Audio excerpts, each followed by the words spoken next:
Before we begin, we would like to acknowledge that the land where we live is part of the territory and treaty lands of the Mississaugas of the New Credit First Nation. We pay our respect to the Anishinaabe, past, present, and future, as well as all of the other Indigenous peoples who call this territory home. We would also like to honor the Indigenous traditional knowledge holders who participated in the Traveling the Credit workshop series, who were so generous to share their time and knowledge with the participating youth. This podcast shares the experiences of youth and the public who participated in one of the final segments of the Traveling the Credit program in the fall of 2017. Alia, Simran, and Chelsea, who participated throughout the summer, volunteered to lead nature walks at the Riverwood Conservancy in Mississauga. The tours were offered on 2 weekends during the month of September, and both had a turnout of over 20 people who were keen to learn about Indigenous history and the ecology of the area. The opportunity for youth to lead tours in the fall was a unique and challenging role to take on. While we had about 55 youth participate in workshops, there were only 8 youth who volunteered to lead a tour. These youth ranged in age from 12 to 23 years old.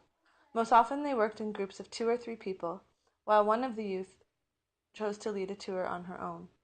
The other tours took place at Terracotta Conservation Area, Meadowvale Conservation Area, and the Credit View Wetland.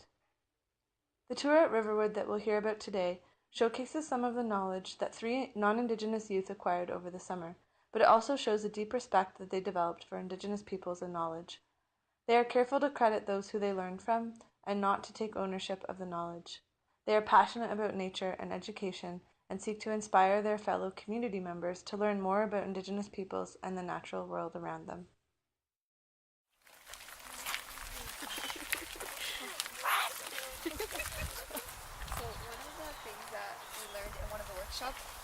In our medicinal plants workshop was that plants mirror what we have on the inside. So they have the structures. They could look like the systems in our body, and they tell us what they're good for. So basically, if you look at a plant, it could tell us what they can be used for, right?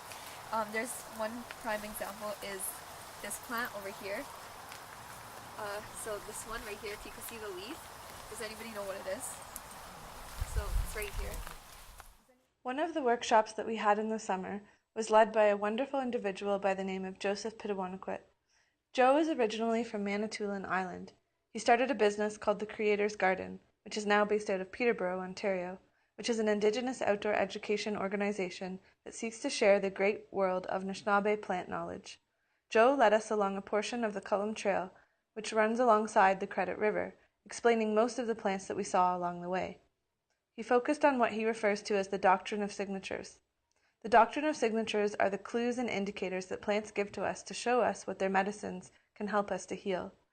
Joe emphasized the importance of looking deeply at a plant to discover what its unique or special characters are, which often show us their most potent medicinal uses.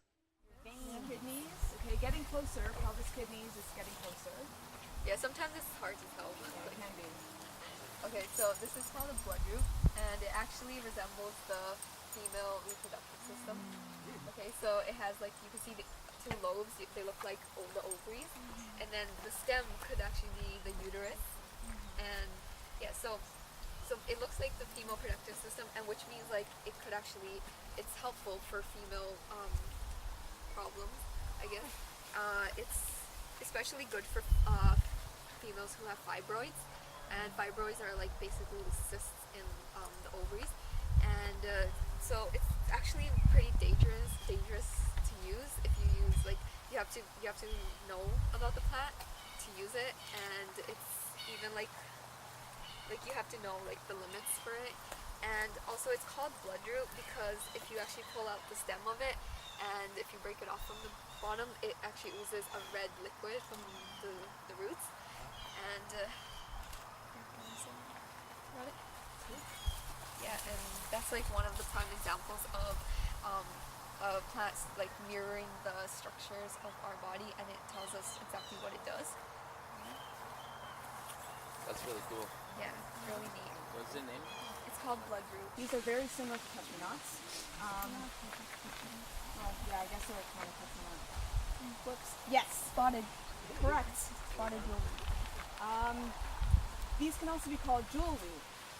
And these are really cool because if you ever get like a poison ivy rash, or get hit by stinging nettle, oh, whoops, I'm sorry. I broke you.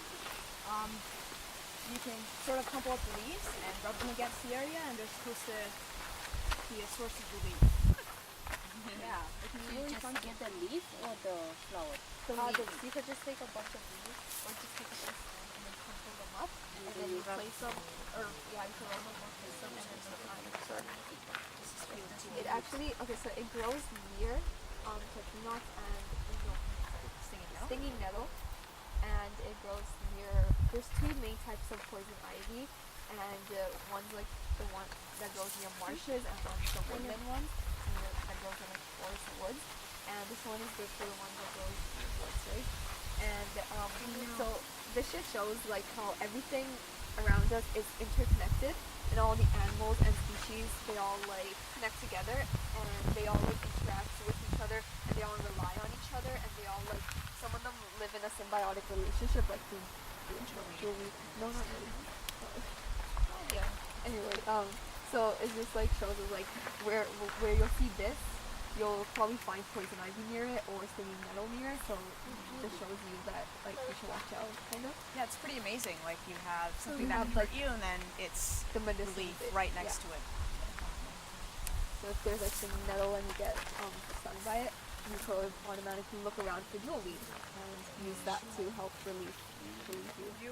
I can't find any stinging nettle. One of the great things that we saw on the youth-led nature walks was the dialogue that occurred between the youth and participants from the community.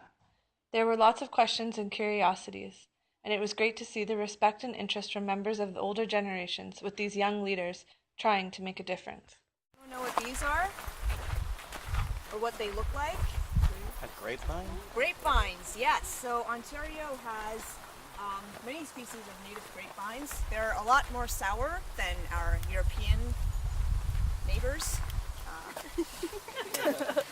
overseas friends, and they taste really good. I think they taste much better than our European friends. But there aren't, I don't see them. And if you ever want to make like a grape leaf wrap, then you have to look for leaves that, oh, that's not a grape leaf. The leaves that are softer, so this one isn't really folding up very nicely.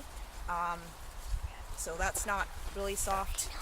It's called garlic mustard, and it's grown quite a bit. Europeans brought it over to add it to their pesto and spaghetti, and now it's taken over a lot of our native plants. If you take a piece and you tear it up and give it a sniff, you can smell the strong garlicky. Really? So that's edible? Use it in the Yes, salad? it's edible. I think we had some in the backyard. What we heard from both the youth who participated in the program and the people who attended the nature walks was that plants that they'd been surrounded by for years, growing in their backyards or along the side of the road that they'd previously overlooked as weeds, suddenly took on a new meaning. People were absolutely fascinated by this new knowledge and mentioned that they were developing a newfound respect for both the water and the natural world, even in the urban environment of Mississauga. Parasites and bugs that like to make homes on them. These spots were coming out. These spots were likely caused by parasites, and they're called gals. So you see gals on a leaf that usually means it's a bug house. There it is. Okay, we've been looking for this guy everywhere. It is a little hard to see. Let's just wait for it to sort of come on. Does anyone know what this is called? Yes. Dogwood, yes. Red osier dogwood. I've heard some people call it red osier dogwood. I guess it's like a different.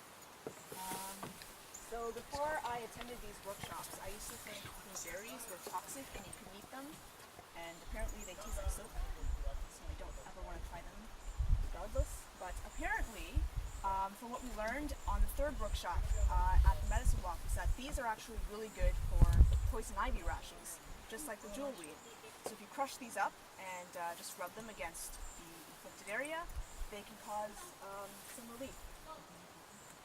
The branches are also really hard to freeze. They don't freeze until it's like -80 degrees. so they can be turned into furniture. So, does anybody know what this white flowered plant is? Yeah, it's aster, and it's actually also called fleabane. So if you've got like pets or something, if you if you dry the flowers and leave the plant and smoke it, you could smoke it, and then it'll actually it's the fleas don't like it, so they'll like if you like take some smoke and like put the smoke. Yeah, it repels like the fleas if you put it around your like pet. Or, they used to use it for their pets like dogs and also for horses. So they put the smoke around and then it repels the fleas. It's also the last to bloom in the winter or in the fall. So it's like, so it could withstand like heavy frost, which means deer like to eat them in the fall since deer can't. Everything else starts to like die away. So these are the last ones to still keep growing, and so that's why deer also like it. So people used to actually use them. So they burn the smoke for also the smoke would attract deer. So if like hunters in the winter would want to attract deer, they would like use it to attract them because they like the smell of it, and it's like their last food in the winter, so that they would come. Okay, can anybody identify this tree over here? Michael. If you could look, you see how it like grows, it kind of twists. Ironwood? Yeah, it's ironwood. Ironwood. Yep. It does look a bit like a maple tree, but that's from the other maple tree that's sort of coming over it. But if you look at the very top, you can see its own leaves. Okay. Yeah. So it has like a twisting trunk that grows. The twisting trunk actually shows us what it's useful for once again. So it's actually good for scoliosis, which is the spine. It's a deviation of the spine. Yeah, so it's like when your spine is kind of twisting, and a lot of athletes get it too. So just like scoliosis, the tree kind of shows you that how it twists. So if you cut it and you get the black bark from inside, you could use that to make tea out of that or something, and you could use that to help heal scoliosis and yeah, like that. So it's used as a medicine. Ironwood. Yeah, it's really interesting because it looks kind of flaky, like you can just peel it off, but it's really, really tough. Mira Jones led the first workshop in the series. Mira is also from Manitoulin Island. While she brought traditional knowledge and a lot of stories about the various plants she taught us about, it was paired with a great depth of scientific knowledge. Mira was raised by a biologist and has worked as an environmental consultant and educator over the years. Cool plant that I learned about during the first workshop was this little plant here. It looks like a four-leaf clover or three-leaf clover, except its leaves are kind of heart-shaped, and it's called wood sorrel. And wood sorrel is really cool because it tastes like sour berries. Now that my mom knows about it, she likes making a jam out of it. Moose love this stuff because it's super high in vitamin C. And you're welcome to like pick a leaf and eat it. I do it all the time. So this is another plant that we learned about on the first workshop. There's a woman named Myra. She was teaching us how to make a plant press, and she showed us this really cool plant, which is now dead. So you can't see its colors, but normally it would be a really nice pinkish purple with hints of white, and it's called crown vetch. And it's an invasive plant, just brought over as a garden flower because it's so pretty, and you'll see it everywhere. It's kind of dead now, but earlier in the summer it would have had really nice colors. A really important aspect of the Indigenous-led workshops on topics surrounding the Crevatte River was environmental sustainability. Mira Jones, who led our first workshop in the series, shared a general but important rule of thumb to go by when out in the woods foraging for plants. Just while we're trying the wood sorrel, was that if there's less than 8 of anything, because we want it to grow, we shouldn't be picking it. So just like we can try as much wood sorrel as we want because there's just so much of it everywhere. Oh, thank you. And I guess the crown vetch as well. But just because we want to make sure that we keep things for future generations, if there's less than 8 of anything, then we should leave it in the ground or on the bush or on that tree, because we're not the only animals that make use of it. Nearing the end of the tour, the trail opened up onto a segment of the Credit River that was rushing by. The youth had a chance to share some of the knowledge passed on to them by Tanya Chung Tiem Phuc, a lecturer at York University. So the Credit River is the center point of everything that grows here. It starts all the way up in Orangeville, and Mississauga is sort of the end point of it, where it finally flows into Lake Ontario, which goes into the St. Lawrence River, which goes into the Atlantic Ocean. So this is called the watershed. So the whole Credit River watershed is our watershed. So what a watershed is it's a basin for water. So it collects any runoff water after precipitation. The water like comes down into like a local stream, or and the stream like empties out into like a bigger river, such as the Credit River, and the water just flows out into like a larger body of water. Also, it carries anything around it too, so any sediments or waste that's around it. So when you get to like a bottom of a watershed, such as over here, the water quality can actually be very bad, since it's carried down all like pollutants and all the sediments and all the waste from the top.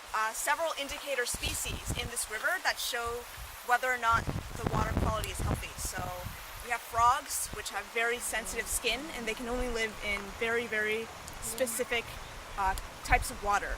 So if you're seeing less of a certain type of frog, then there's something wrong with the water. Or brook trout.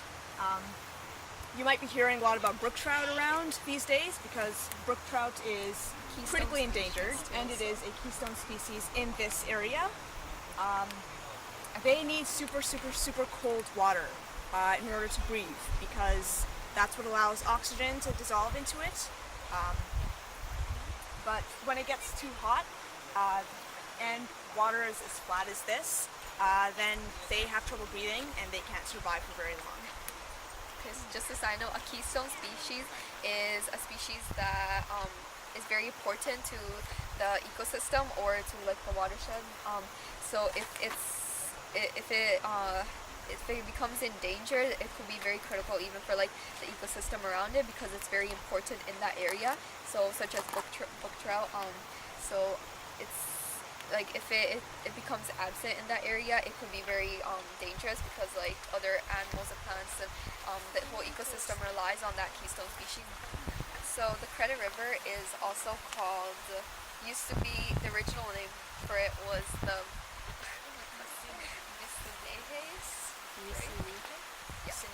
which means trusting waters. So the Credit River is very important to the indigenous peoples, because water is very necessary for survival for all species, not just humans. Every species needs water to survive, and the Credit River is important for us, and because it's like the largest river in our area. And the indigenous people, they would settle around the rivers because they would need the water. So it's very important to them, and that's why it's important that we keep it clean and keep it healthy and allow it to like flow naturally. Yeah, it's very easy to take for granted that we live around so much water, but we're so lucky because we have more fresh water in this collective area than anywhere else in the world. So that concludes our tour. There are